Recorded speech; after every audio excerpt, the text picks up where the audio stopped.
Ang magnitude 7.8 nga linog kagahapon kung asa natala ang epicenter sa Maasim, Sarangani, lakip sa tulo ka pinakakusog nga linog nga natala sa nasod sulod sa 50 ka tuig. Gani daghang infrastruktura ang naguba ug ubay-ubay ang namatay. Ani ang report. Tabang!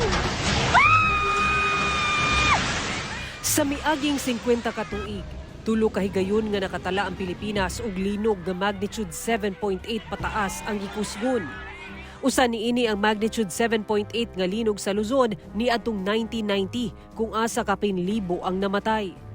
Laing usa niadtong 1976, halos 50 ka tuig ang milabay. Ang magnitude 8.1 nga linog nga miigo sa Moro Gulf ug nagresulta sa tsunami sa Sulu Archipelago, Southern Mindanao ug Zamboanga Peninsula. Anaa sa kapin 8,000 ang namatay. Sama sa linog ni atong 1976, paglihok sa Cotabato Trench ang tinubdan sa magnitude 7.8 nga linog sa Maasim, Sarangani adlawng Lunes. Parehas sa dagat ang epicenter sa duha ka linog. Parehas nga intensity 8 o very destructive ang pinakataas nga natala nga intensity. Apan mas ubos ang tsunami nga resulta sa linog sa Sarangani.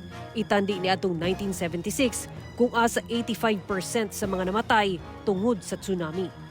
Sumala sa FIVOLCS, subduction o pagkahugno sa bahin sa Cotabato Trench ang tinubdan sa linog sa Sarangani. Up and down po ito, no? Parang may sinusuntok sa ilalim kapag malapit po tayo sa epicenter ng lindol. Pero kapag malayo po tayo sa pinangyarihan ng lindol, for example, nasa may bandang Leyte tayo or nasa Cebu, ang nararamdaman na po nila doon ay sideway motion. Sa karon gawa sa seismic measuring equipment, gipakatag na sabdaw sa Davao ug Moro Gulf ang mga tsunami monitoring device sa FIVOLCS. Magpadala sab ang ahensya o quick response team sa Sarangani aron tun-an ang nahitabong linog.